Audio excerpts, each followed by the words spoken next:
Hi everyone, welcome to week 4 of our course. I know we're heading towards the end of week 4, and with the Chagim, it can be a challenge to stay on track.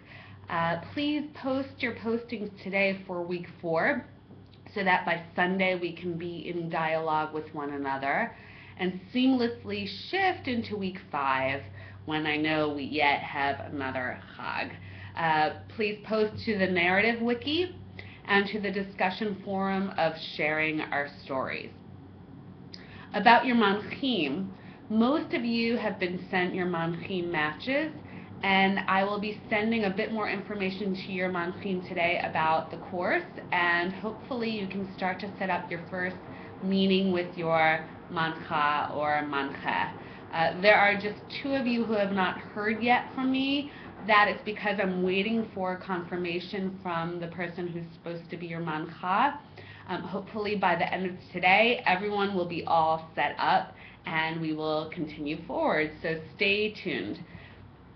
I so appreciate all of your postings, especially during week 3. You're really supporting each other and enabling this collegial environment, so thank you for that.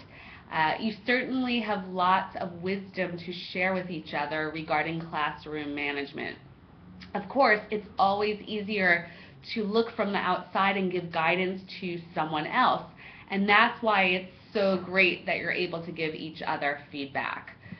For your upcoming paper, your first observation paper, which I'll share more about next week, you will be observing someone else's classroom, and it's for this very reason, that it's easier to look at someone else sometimes and to be able to see all the different elements of teaching rather than just examining ourselves and only looking at ourselves.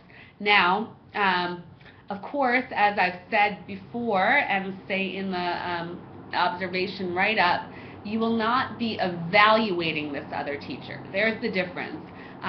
You won't be observing this teacher to give evaluative feedback. What you will be doing is considering and reflecting upon what comprises another educator's classroom culture. How you would characterize this educator's classroom culture, and this will be a vehicle for you to consider what makes for positive classroom culture and what that means to you. As an aside, now is the perfect time for you to firm up where you will be observing. Ideally, it would be in a school that is not your own, because this gives you a window into a whole other environment. If that's not possible, I really encourage you to observe in a class that's very different from yours, an entirely different grade level. If you teach adult education, get into an early childhood classroom or an early grade classroom, something that's just very different from what you do. So you can really step back and look at various elements that won't constantly be having you think about and comparing to your own class in the moment of your sharing. For the paper itself, you'll be tying it back to your own teaching a little bit, but while you're observing, you want to be really focused on that classroom itself. The hope is that by the end of this course, you have a deeper awareness and appreciation of how the various elements of teaching should complement one another and reflect our own philosophies and views of what it means to teach.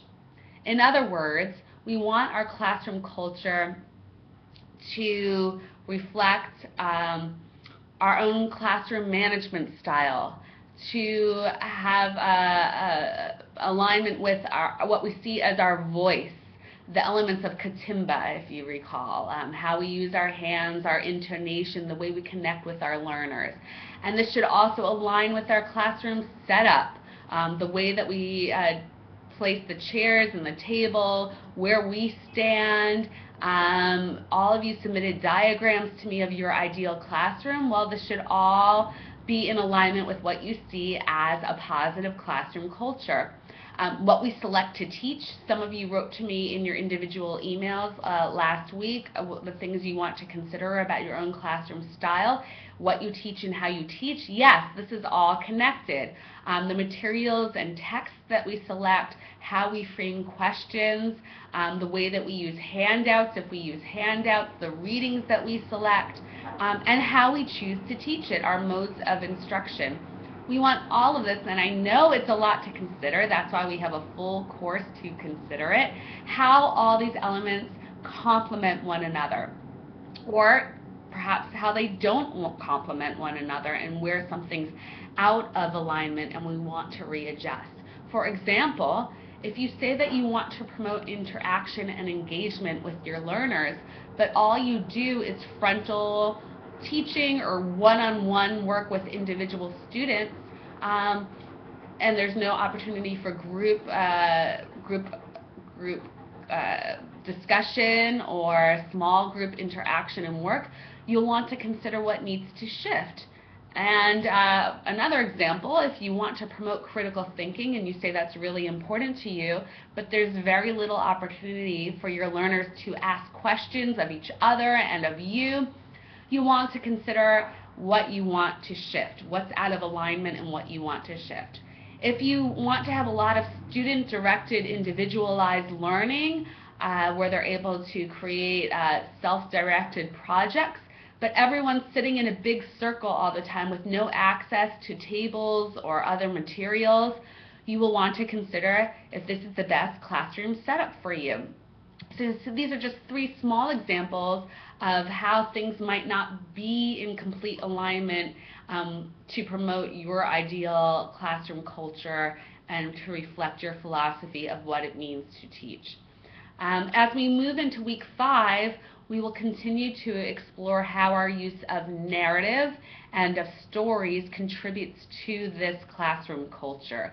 And again, of course, if you're very interested in having group interaction and sharing from personal experiences, this will be a very important part of your work. So I look forward, as always, to our continued learning together.